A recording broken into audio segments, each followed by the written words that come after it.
और मुझे मजबूत रखा है। इंशाअल्लाह मेरी दुआ है कि अल्लाह ताला पाकिस्तान को अपने हिफ्ज़-ओ-मान में रखे, अंदरूनी खलफशार से महफूज रखे, बैरूनी यलगार से पाकिस्तान को महफूज रखे।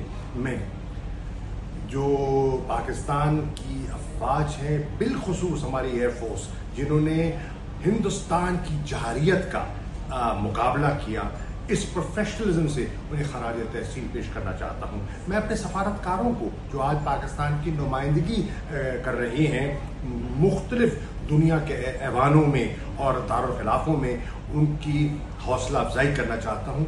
ये वतन हमारा है, हमें इस मट्टी से प्यार है। जेल में हूँ, आज़ाद हूँ, कैदी हूँ, पाकिस्तानी हैं, मुहिब वतन हैं और इस मुल्क की बका और सलामती के लिए दुआगो हैं। मैं आप सबका बेहद मशकूर हूँ।